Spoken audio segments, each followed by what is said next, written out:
Have you got a picture, everybody? Yeah, we're seeing a picture. Yeah, I thought that'd be something nice to start with.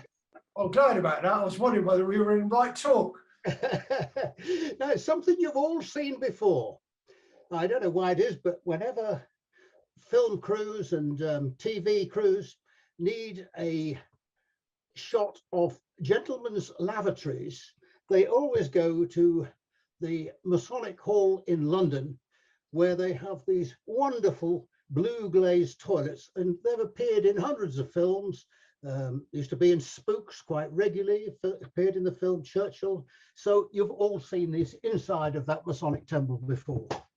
Just thought that might be of some interest to you. This is the outside of that building.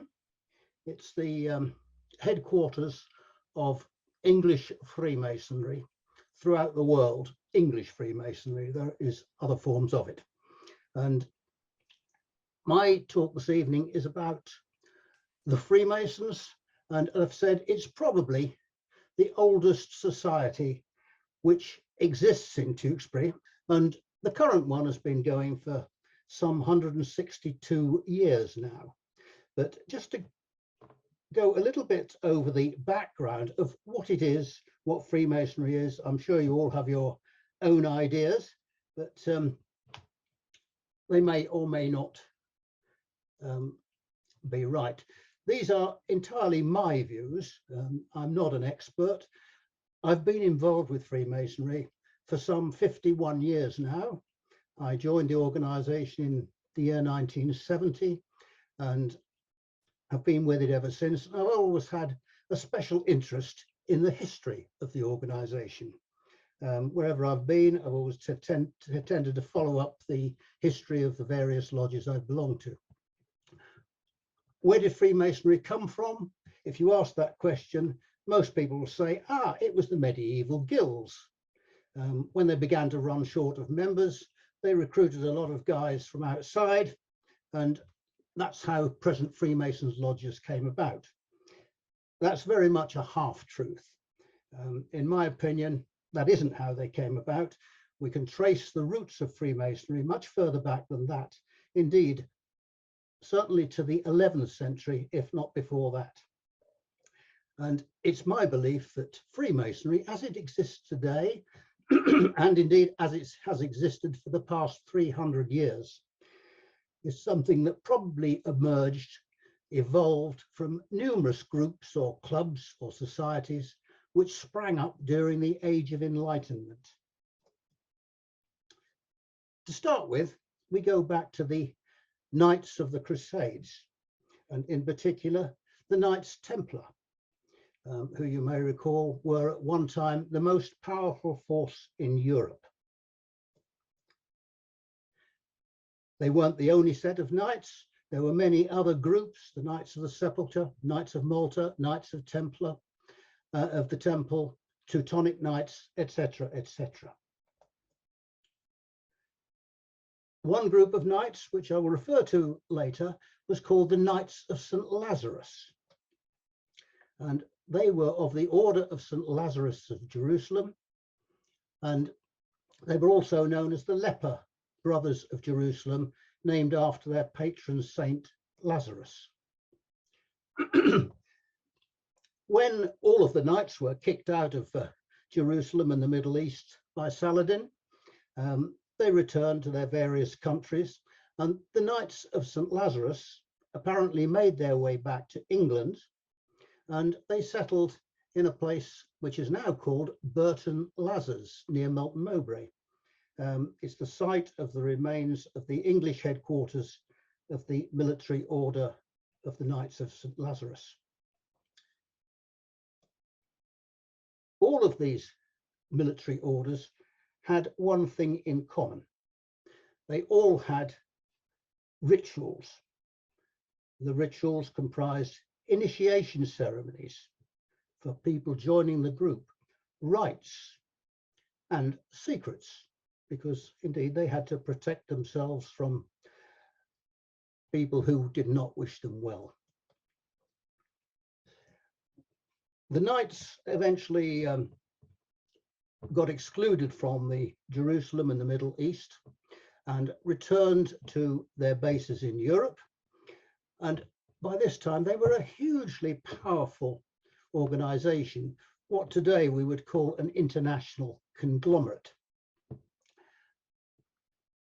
One of their biggest debtors was, in fact, the King of France, Philip IV, and he owed them billions of pounds in money. And the only way he could think to get rid of this was to liquidate all of the military orders. And with the connivance of the then Pope Clement V, the order was declared non grata. They were disbanded. On Friday, the 13th of October, 1307, thousands of them were arrested. They were, many of them, accused of heresy. They were tortured and they were burned at the stake. And that was the end of the knights, perhaps. Not all of them. They fled to various parts of Europe, but there weren't too many places they could go to because the Catholic countries simply wouldn't accept them.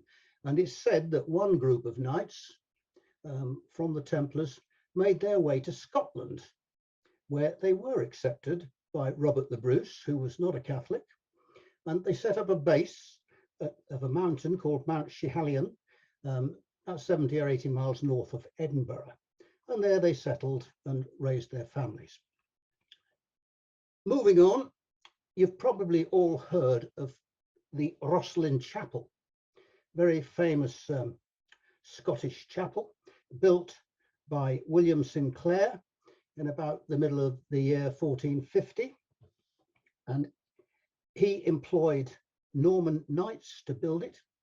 And it's said that the knights who had originally settled in Scotland at Mount Schiehallion had become masons. They had to earn a living, and they were employed in the building of this temple. And the temple does, the church chapel does contain many Masonic designs, ornaments, which have been identified. One particular one is this little carving here. And remember, this was done in 1450, years before we have any notion of Freemasons lodges. And what does it depict? Difficult to say from this picture, but examining it in close-up, there's a little drawing here which shows what it is. It's a knight with the tunic of the Templars, the cross on the front. He has a man in front of him who is wearing a blindfold.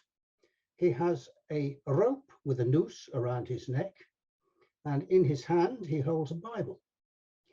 And without sort of giving away Masonic secrets, this is not a Masonic secret, you can read it anywhere on the internet, that does represent very much part of an initiation ceremony into Freemasons, which is, it's symbolic, of course, but it happens every day throughout the world, even now.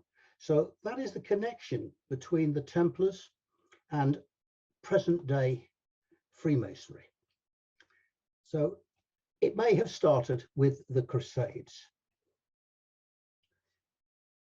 Later on in English history or in European history, another movement arose, which was called Rosicrucianism. And Rosicrucianism was a movement which was founded on things like astrology, magic, theurgy, various secrets by men who professed to have the secret of life. They were promising their followers a new existence, a happy and peaceful life. And at that time, Europe was a pretty dire place. And a lot of people latched onto this and followed the pamphlets and the information produced by the Rosicrucians. One who followed it was a chap called Elias Ashmole.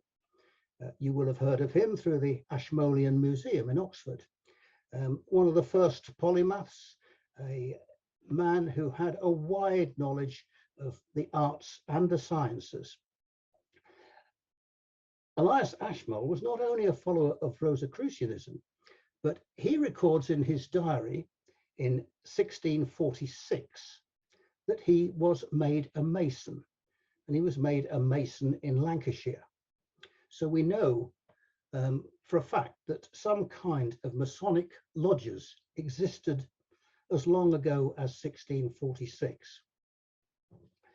After the Rosicrucian movement, there sprang up in Europe and in England, and almost throughout the world, what is called the Age of Enlightenment or the Age of Reason. It was a time that people were exploring alternatives to the pretty miserable existence they had. They were looking at things like freedom, separation of the church and the state, all sorts of political and philosophical aims. And there were many meetings that took place regularly of groups of people where they had speakers who discussed these new ideas. And a couple of little pictures of the type of meeting. One group, was moving on a little bit later now, was set up in 1710, and it was called the Spalding Gentlemen's Society. And surprisingly, the Spalding Gentlemen's Society is still in existence to this day. But it was a movement created by the Age of Enlightenment where many powerful men came together to discuss the problems of the day. And the roll call of the Spalding Gentlemen's Group includes among its members, they're not all contemporaneous, but all in the 18th century, Sir Isaac Newton, who was almost certainly a Freemason. Can't be proved, but we're pretty sure he was. A freed slave and a Muslim cleric, a man called Sir Hans Sloane. Sir Hans Sloane became, in 1730, the president of the Royal Society. He was another polymath. He was a collector of things. He was a physician.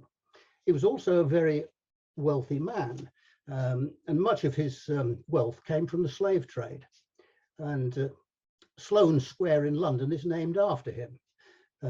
Whether it will retain that name or not, I know not. But a particular interest to us was that amongst the many papers that he passed to the British Museum are a number that concern the origins of Freemasonry, and it sets out some of the ritual and this sort of thing. And these papers all date back to as early as 1600, going on to 1700. So again, we know that it existed before that. Other famous people who were members of this Spalding Society were Alexander Pope, the poet, Sir Joseph Banks, naturalist and botanist, Alfred Lord Tennyson, although he came a bit later, John Anstice, the Garter King of Arms, Andrew Ramsay, who was a Scottish writer, and John Theophilus Disgalias. All of those that I've highlighted in yellow, we know were Freemasons. And certainly a number of them, John Anstice, Andrew Ramsay, Disgalias, were all founders of Freemasonry as we know it today. That's a picture of Gloucester Cathedral. I'm sure you've all been in there. And you may have stood and looked up at the ceiling, the wonderful columns, and wondered how on the earth, 500-600 years ago, people managed to build that without the age of machinery, without the aid of computers. And they created this spectacular building and many, many others like it, which exist around the country. Coming nearer home, our own Tewkesbury Abbey Church, all created in the Middle Ages. The men who created them were Masons, but when we think about Masons, I think we have to think much further than chaps who chipped stone. Looking at something like this, it must have had a huge amount of experience by clever people who could do the design, do the quantity surveying, work out the mathematics of the structure so that the roof didn't fall down, although I know Tewkesbury Abbey did at one stage, but that's by the by. A lot of very clever people belonged to the Masons' Lodge. And of course, at that time, class was everything. And you wouldn't have expected the managers, if that's what we might call them, of all these buildings to have worked or have lived with the labourers and the stonemasons and what have you.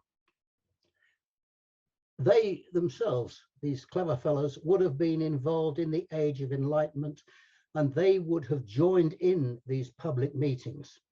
And it's my belief that rather than coming from the guilds, Freemasonry sprang out of joint meetings attended by people who were engaged in the building of the great cathedrals and what have you at that time, together with leaders of the church and the polymaths that I've just referred to, people like de Gallia, Sir Isaac Newton, etc. Remembering that these first lodges were set up probably between 1600 and 1700, it was a time when there were many wars and battles. Indeed, when the first Mason was that we know of, Ashmole, was made a Mason, the English Civil War was going on.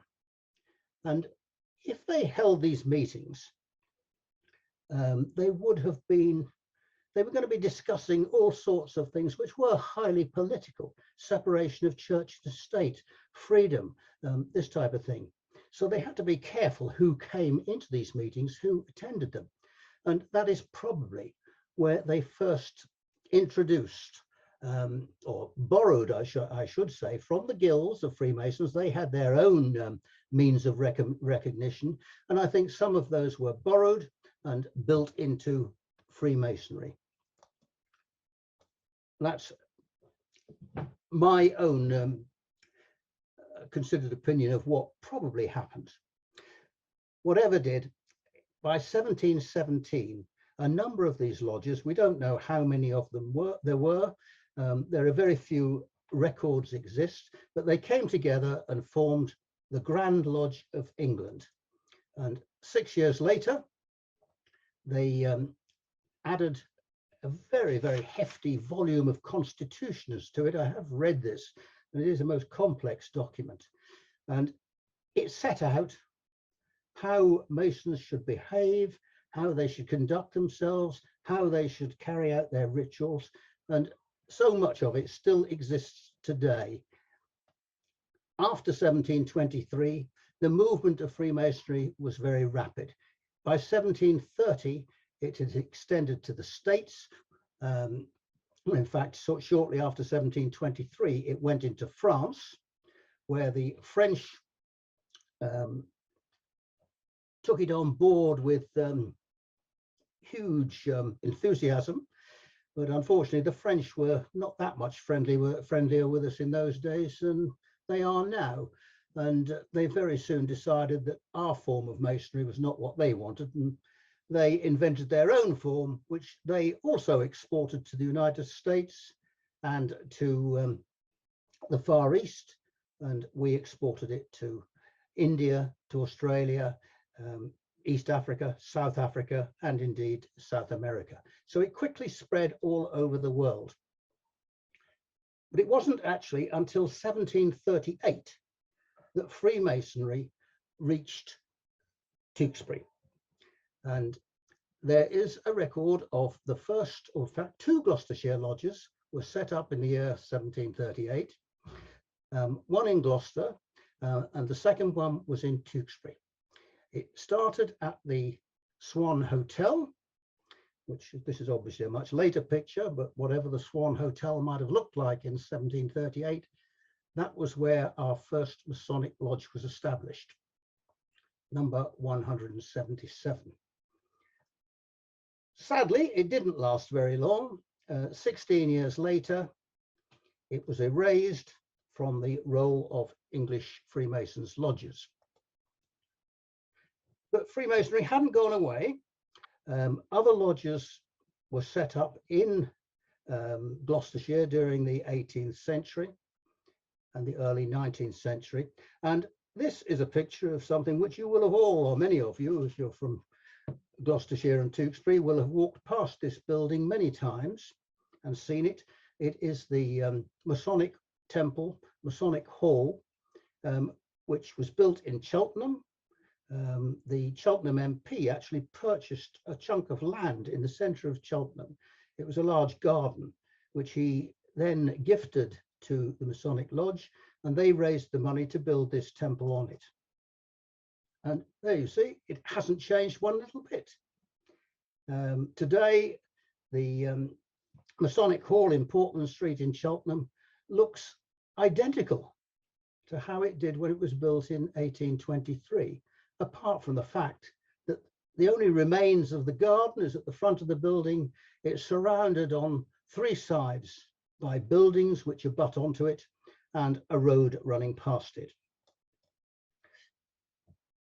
The next connection with Freemasonry in Tewkesbury was the building of the Mythe Bridge. And this happened in 1823.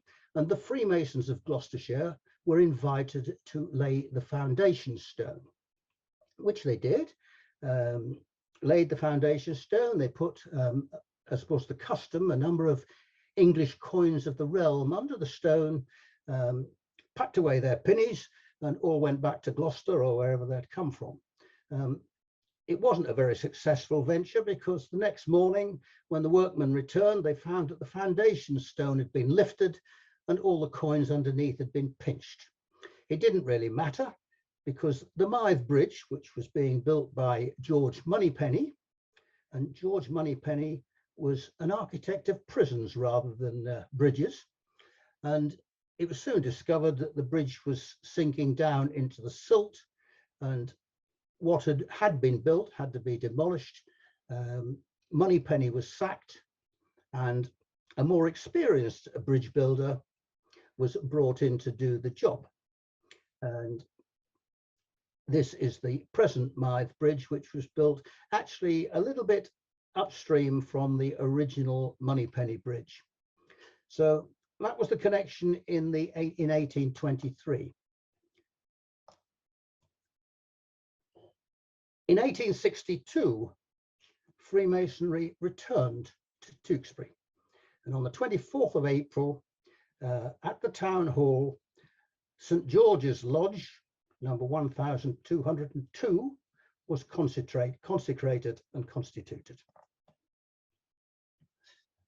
Amongst the founders of that lodge were names that some of you might possibly recognize. Frederick Moore, he was a solicitor. And when I first came to Tewkesbury in 2008, I remember driving over the bridge into Tewkesbury and seeing a brass plaque on the building in front of me, which was Moore's Solicitors. It was the same Moore, or the same Moore family. Unfortunately, they've actually taken the plaque off now and it no longer exists. Daniel Baskerville, a corn merchant, a couple of hotel keepers, Henry Browett, who was a well-known bookseller in Tewkesbury at that time, Edward Gilman, who was described as a gentleman. He was the organist at Tewkesbury Abbey at the time. William Rice, who was a corn merchant, and William Trotman, who was the whole hotel keeper of the Swan Hotel, where else, and a couple of clergymen, the Vicar of Bredon and the Vicar of Bushley. The creation of this new lodge was announced duly in the Tewkesbury Register. There it is, a description of the ceremony and what took place. I don't think that would appear today somehow, but one thing that did strike me about the report, that after the lodge had been created, the Masons had a ball. And the Tewkesbury Register describes it as, the day's proceedings were succeeded by a Masonic ball at the town hall, most numerously attended, whereto Tewkesbury, Hermione, Thalia, Anglia, and other graces and muses presided, and guided the many happy persons through a maze of the light fantastic until a late hour. By golly, they knew how to enjoy themselves in those days, didn't they? We don't have balls like that anymore. Lucky if you get a disco. So what did St. George's Lodge do? It did what lodges have always done and what they still do today. Not a lot has changed over the last 150 years.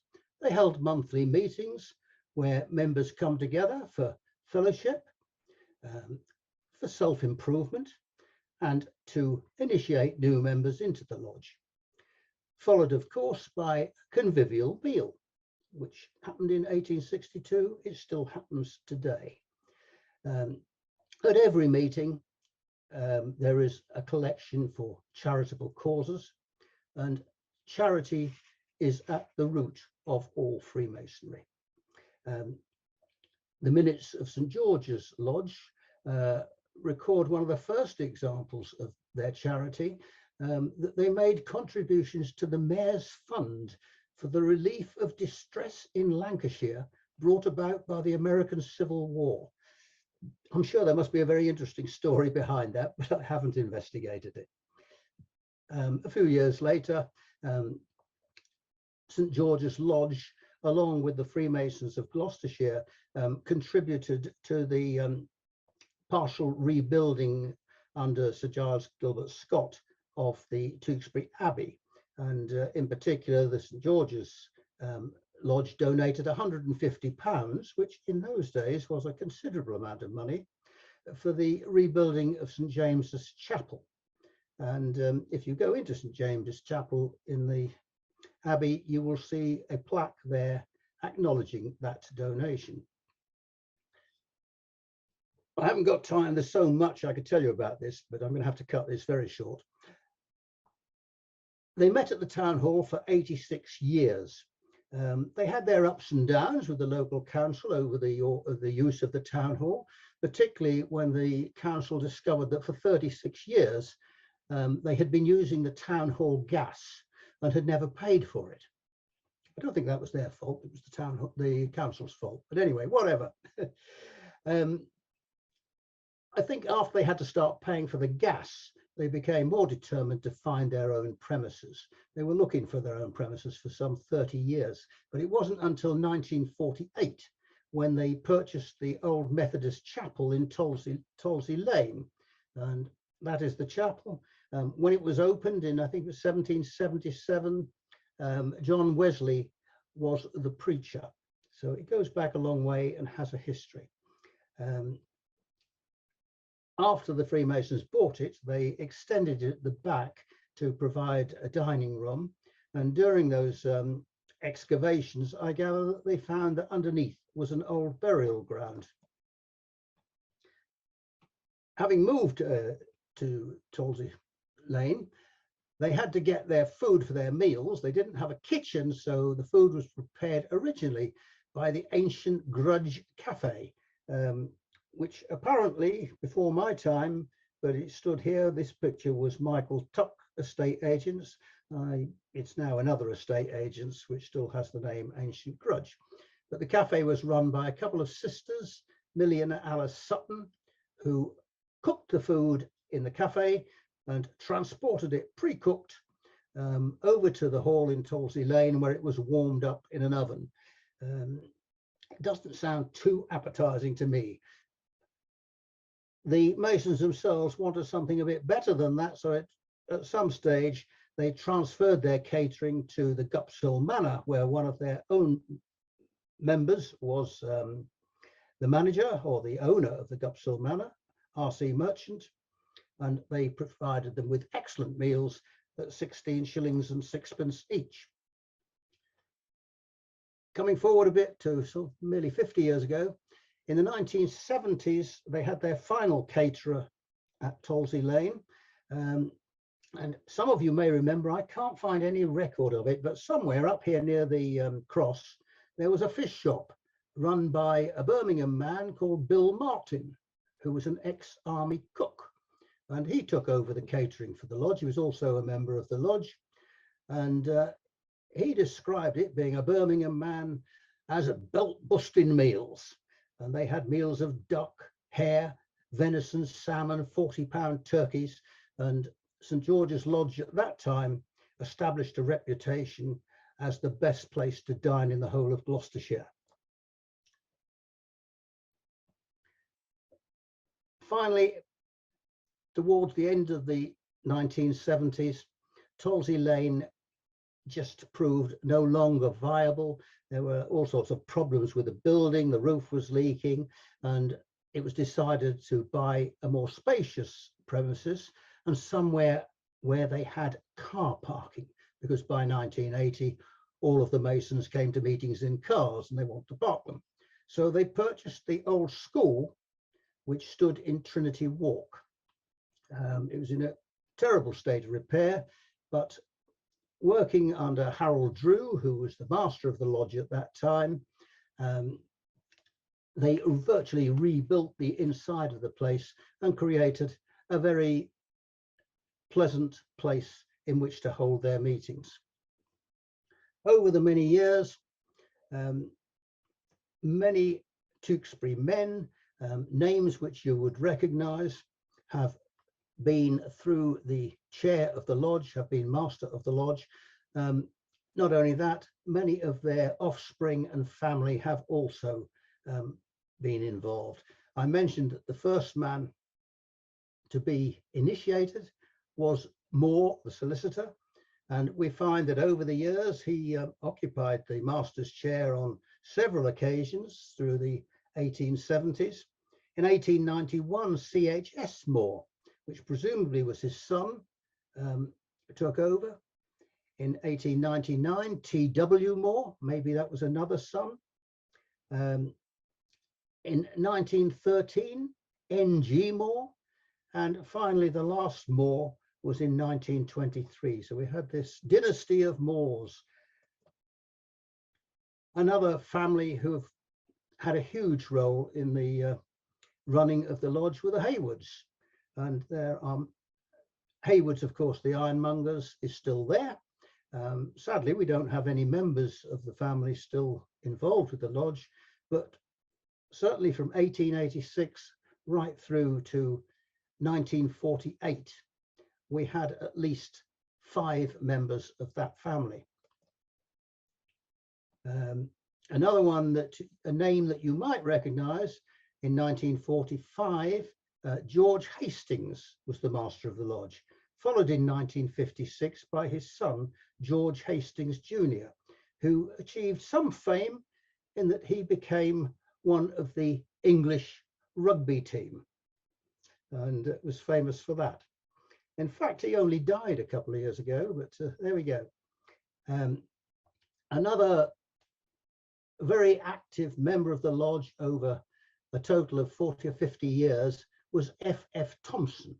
F.F. Thompson was the manager or the director, I'm not sure which, of Healing's Mill. And he became master in 1935. In 1962, 1962 was the 100th anniversary of the lodge, which they celebrated with a lot of events, and decided that it would be only fitting if F.F. Thompson once again became master of the lodge for its centenary year, some 27 years after he was first in the chair. And that happened again. In 1959, a gentleman by the name of Basil Bark, some of you may have heard of him. he ran an optician's business in Tewkesbury High Street.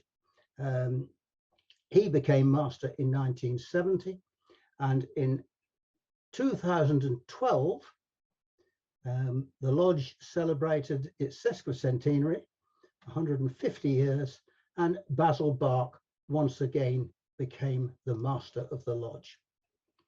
Over the years, the first lodge, St George's, has sponsored the creation of other lodges, ending up with the Hands of Friendship in 2002. That is the original logo of the lodge when it was number 1202. It shortly after became number 900, which it is to this day. Sadly, we don't have the number of members we used to have. In the 1950s and early 60s, there were almost 100 members. These days, it's nearer 30. But that's just a very brief, overlong, I'm afraid, story of Freemasonry generally, and in particular in Tewkesbury.